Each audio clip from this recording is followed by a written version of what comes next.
एक ऐसे प्राणी की कल्पना कीजिए जिसके पंखों की एक फड़फड़ाहट से तीनों लोकों की गति थम जाती है, जिसकी दृष्टि में अग्नि की लपटें हैं और एक झलक मात्र से शत्रु राख हो जाते हैं, जिसके जन्म के समय पृथ्वी, स्वर्ग और पाताल में भूकंप आया, जिसने स्वर्ग पर आक्रमण किया, इंद्र के वज्र को झेला, देवताओं की सेना को पराजित किया और अमृत कलश चुराकर भी अमर हो गया बिना एक बूंद अमृत पिए। ये कोई साधारण पक्षी नहीं, ये है गरुड़, पक्षीराज, सुपर्ण, विष्णु का वाहन, नागों का शाश्वत शत्रु और धर्म रक्षा का जीवित प्रतीक। गरुड़ की कथा केवल शक्ति, वेग और युद्ध की नहीं, ये मातृभक्ति, निस्वार्थता, प्रतिज्ञा पालन, धैर्य, विवेक और ब्रह्मांडीय संतुलन का महाकाव्य है। उनके स्वर्ण देह, लाल पंख, बाज के समान तीक्ष्ण नखचंचू, अनंत शक्ति और दिव्य तेज ने उन्हें लोक परलोक दोनों में अद्वितीय बना दिया। आइए इस रहस्यमय,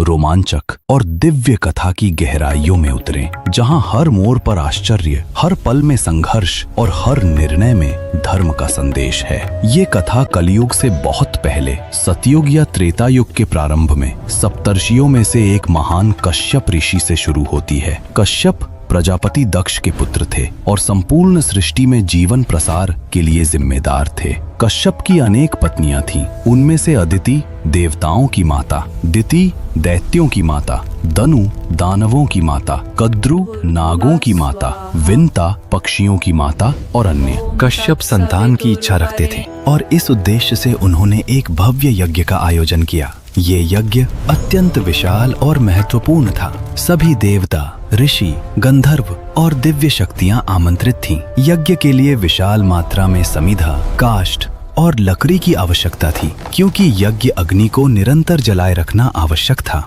कश्यप ने सभी आमंत्रितों से अनुरोध किया कि वे यज्ञ के लिए लकड़ी एकत्र करें। इंद्र, स्वर्ग के राजा, वज्रधारी, देवताओं के नायक, अपनी शक्ति और गर्व में चूर होकर एक विशाल लकड़ी का गट्ठर उठाकर चल पड़े। इंद्र इतने अहंकारी थे कि वे अपनी शक्ति का प्रदर्शन करना चाहते थे। मार्ग में उन्होंने वालखिल्य ऋषियों को देखा। ये 60,000 अंगूठे के आकार के सूक्ष्म ऋषि थे, जो अत्यंत तपस्वी और सिद्ध थे। वे एक छोटी सी लकड़ी की पत्ती को लेकर संघर्ष कर रहे थे, वो भी अधोमुख तपस्या की अवस्था में, अर्थात वे उल्टे लटके हुए थे और अपने तप की शक्ति से लकड़ी ले जाने का प्रयास कर रहे थे। रास्ते में एक पानी का गड्ढा था, जिसमें एक गाय का खुर चिन्ह भरा था और वालखिल्य ऋषि उसे पार नहीं कर पा रहे थे। इंद्र ने उनकी दुर्दशा देखी, किंतु अपने अहंकार और घमंड के कारण उन्होंने उनकी सहायता नहीं की, बल्कि वे उनके ऊपर से ही निकल गए और कुछ लकड़ियों को पैरों तले रौंदते हुए आगे बढ़ गए।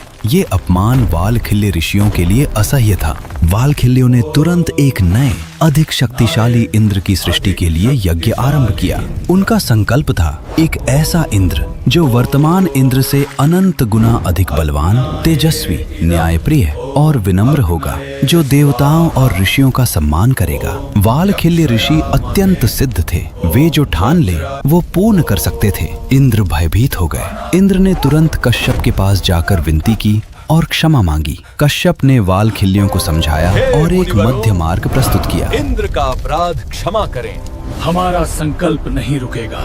ये नया इंद्र पक्षियों का राजा होगा, देवताओं का नहीं। वो इंद्र के समान शक्तिशाली होगा।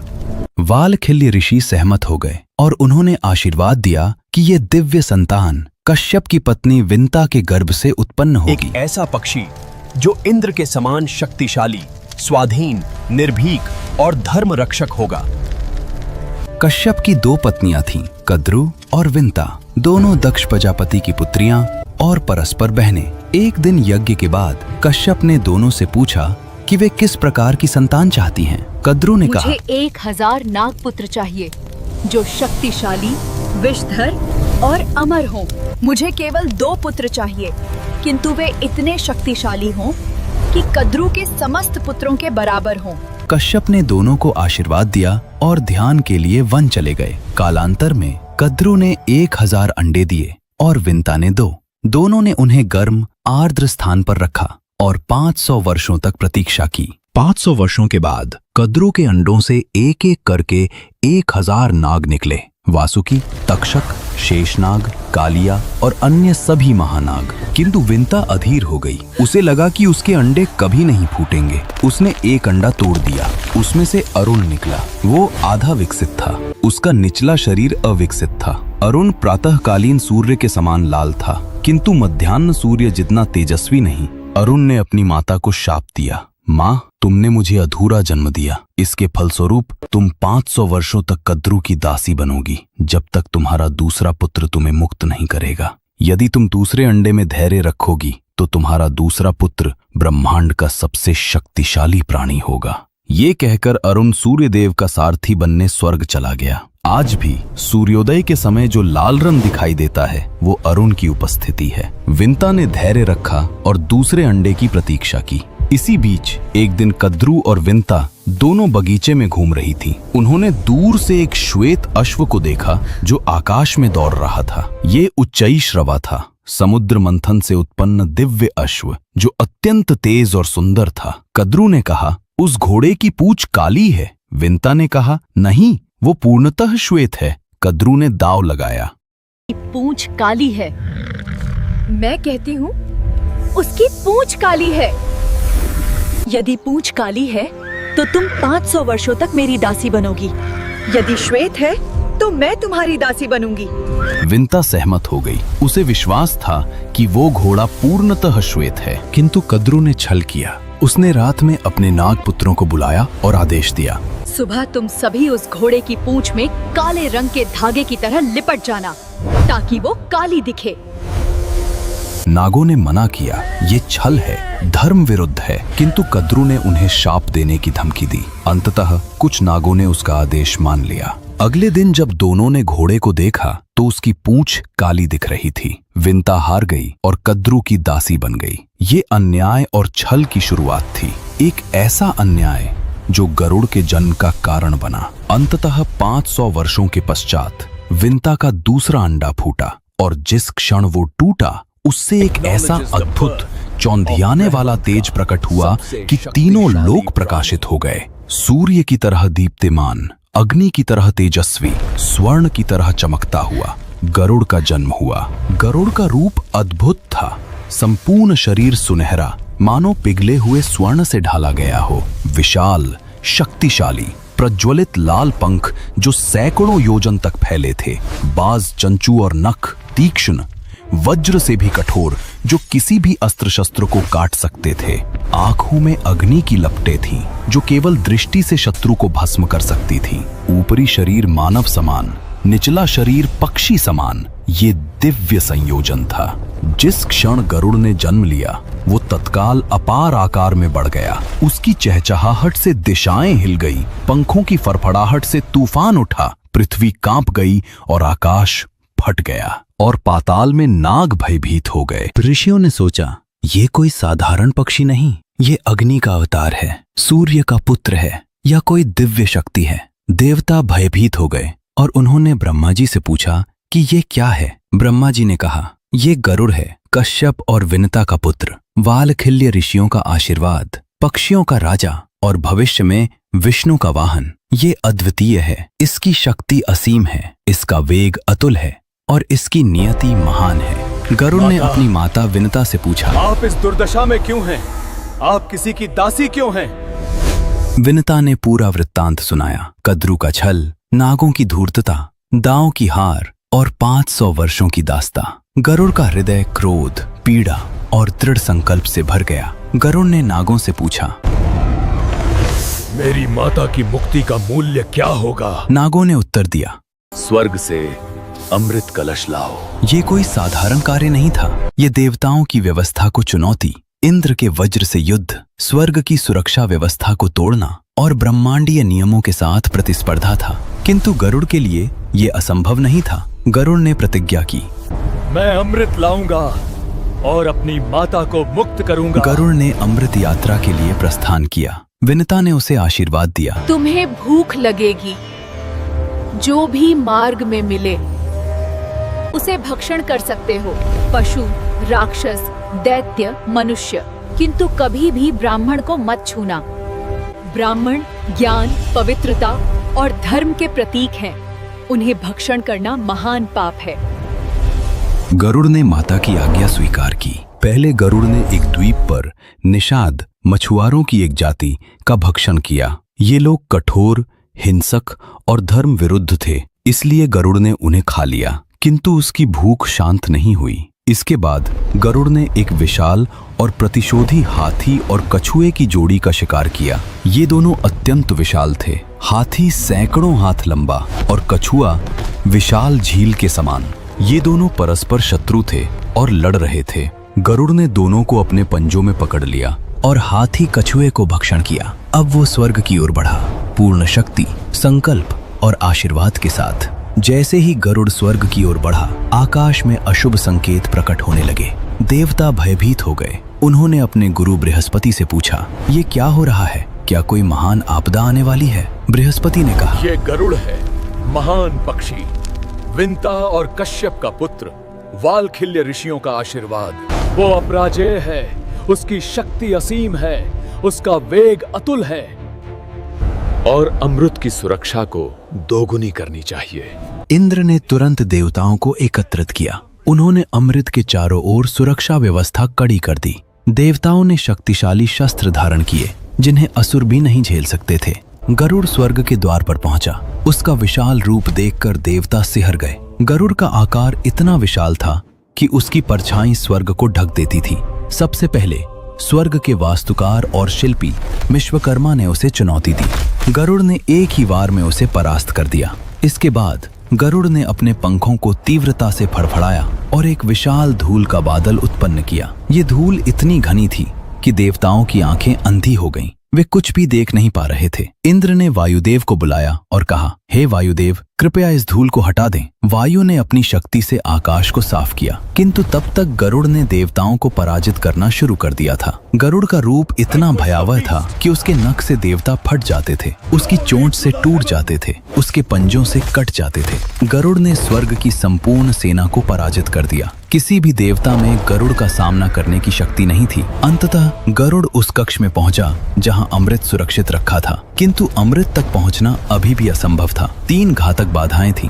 अमृत के चारों ओर एक विशाल अग्नि दीवार थी जो निरंतर प्रज्वलित थी। ये अग्नि इतनी तीव्र थी कि कोई भी प्राणी उसके पास नहीं जा सकता था। गरुड़ ने अपना रूप बदला। वो 90 मुख और 90 सिर वाला विशाल रूप धारण कर नदियों, झीलों, समुद्रों और वर्षा से जल एकत्र किया। उसने अपने 90 मुखों से एक साथ जल की धाराएं छोड़ी और उस अग्नि को बुझा दिया। अग्नि के पीछे एक तीक्ष्ण इस्पाती चक्र था जो अत्यंत तीव्र गति से घूम रहा था। इसका उद्देश्य किसी भी अमृत चोर को काट डालना था। गरुड़ ने अद्भुत चतुराई दिखाई। उसने अपना आकार सूक्ष्म कर लिया, मानो एक कीट हो, और चक्र के बीच से निकल गया। अंतिम बाधा थी 2 विशाल नाग, जिनकी आंखें विष की ज्वालाओं से भरी थीं। वे अमृत की अंतिम रक्षा पंक्ति थे।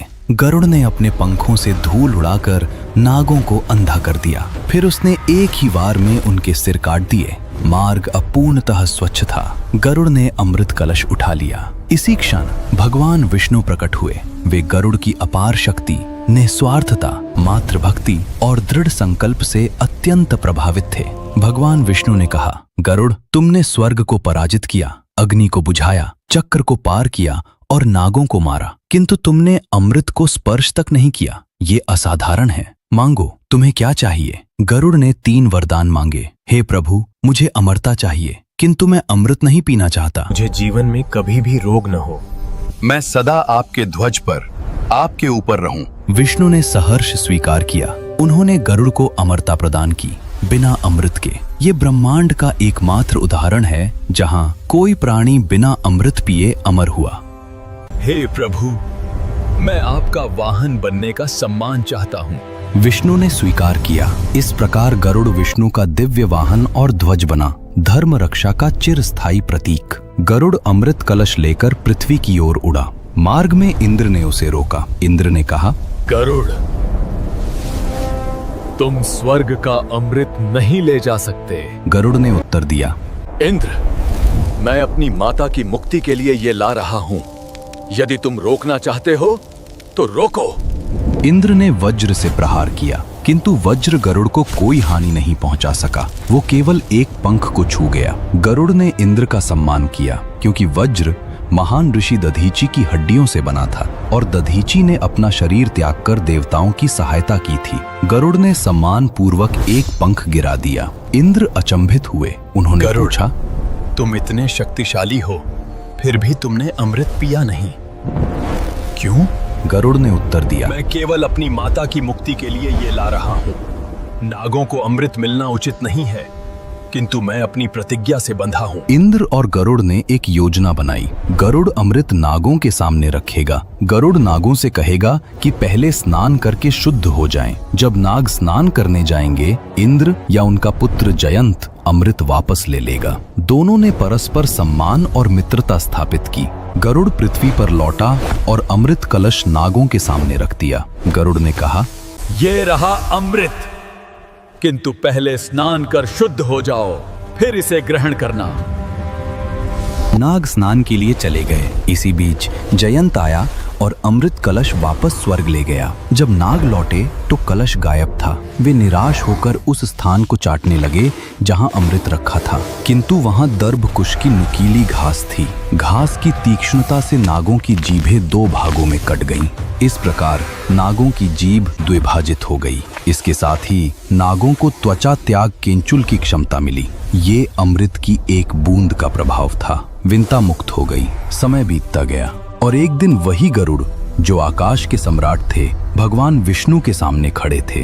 द्विपक्षी नहीं, धर्म के प्रहरी बनकर। विष्णु मुस्कुराए, गरुड़, आज से तुम मेरे वाहन ही नहीं, मेरे सहयोद्धा हो। और उस क्षण से लेकर आज तक दर्शन में, मूर्तियों में, मंदिरों में विष्णु के साथ गरुड़ का जोड़ा कभी नहीं टूटा। कृष्ण के ध्वज पर जो स्वर्ण पक्षी लहराता था, वो भी गरुड़ ही थे, धर्म का झंडा। गरुड़ पुराण की कथा भी इसी बंधन से शुरू होती है। विष्णु और गरुड़ के बीच होने वाला संवाद, जहां विष्णु जीवन, मृत्यु और कर्म का रहस्य प्रकट करते हैं। गरुड़ पूछते हैं, प्रभु, मनुष्य मरने के बाद कहाँ जाता है? और विष्णु बताते हैं, मृत्यु के उस क्षण की दिव्य दृष्टि, यमदूतों का आगमन, यमलोक की 247 योजन की कठिन यात्रा, वहां के 16 नगर, वैतरणी की भयावह नदी, चित्रगुप्त का लेखा जोखा और 84 नरक, जहां हर पाप का अपना रूप, अपनी सजा होती है। गरुड़ ये सब सुनते गए और अंत में समझ गए कि जीवन सिर्फ शरीर नहीं, कर्म है, चरित्र है, विचार है। पर गरुड़ की कथा का सबसे गहरा अध्याय नागों से उनका वैर। ये कोई साधारण दुश्मनी नहीं थी। ये दो शक्तियों का संघर्ष था, अंधकार और प्रकाश का, विष और अमृत का, भूमि और आकाश का। नाग धरती से जुड़े, रेंगते हुए, गरुड़ आकाश में मुक्त। दोनों ब्रह्मांड के संतुलन के लिए जरूरी। एक पक्ष नीचे ले जाता, दूसरा ऊपर उठाता। और कभी कभी भगवान शांति भी करवा देते, जैसे बुद्ध ने एक बार किया। लेकिन संतुलन बना रहे, ये नियति है। गरुड़ की गाथा सिर्फ धार्मिक नहीं, सांस्कृतिक भी है। आज भी कई देश गरुड़ को अपने राष्ट्रीय प्रतीक के रूप में मानते हैं। भारत के योद्धा गरुड़ कमांडो, इंडोनेशिया का राष्ट्रीय चिन्ह, थाईलैंड की राजमुद्रा, नेपाल की मुद्रा, सब जगह एक ही छवि, दो पंख फैलाए, शक्ति और संरक्षण का प्रतीक गरुड़। लेकिन अगर उनकी कहानी का सार पूछो तो वो ताकत या उड़ान नहीं, वो है माँ। गरुड़ की हर लड़ाई, हर बलिदान, हर परीक्षा सिर्फ एक कारण से हुई, विंता की मुक्ति। उन्होंने इंद्र को पराजित किया, स्वर्ग से अमृत उठाया, स्वयं अमृत का स्पर्श तक नहीं किया, बस इसलिए कि उनकी माँ आजाद हो जाए। और यही गरुड़ की कथा का सबसे बड़ा संदेश है। धर्म की जड़ जहां भी है, वो माँ के चरणों में है। कहानी पूरी होती है, पर गरुड़ का संदेश नहीं। जब विष्णु अपनी मूर्ति में शांत बैठे होते हैं और उनके सामने गरुड़ खड़े होते हैं, तो वो हमेशा यही कहते हैं, मैं धर्म की रक्षा के लिए हूँ। और धर्म वही है जहाँ प्रेम, भक्ति, निस्वार्थता और सत्य हो। गरुड़ के पंखों की वो अनसुनी गर्जना आज भी आकाश में गूंजती है। सत्य जीतेगा, अधर्म गिरेगा, और जो अपनी माँ के लिए लड़ता है वो कभी हार नहीं सकता। यदि आज की ये दिव्य कथा आपको पसंद आई हो तो कृपया वीडियो को लाइक करें, कमेंट करें और ऐसे ही आध्यात्मिक तथा ज्ञानवर्धक प्रसंगों के लिए हमारे चैनल को सब्सक्राइब अवश्य करें। आपका प्रेम और आशीर्वाद ही हमारी सबसे बड़ी शक्ति है। अगले अध्याय में फिर मिलेंगे। जय श्री कृष्णा।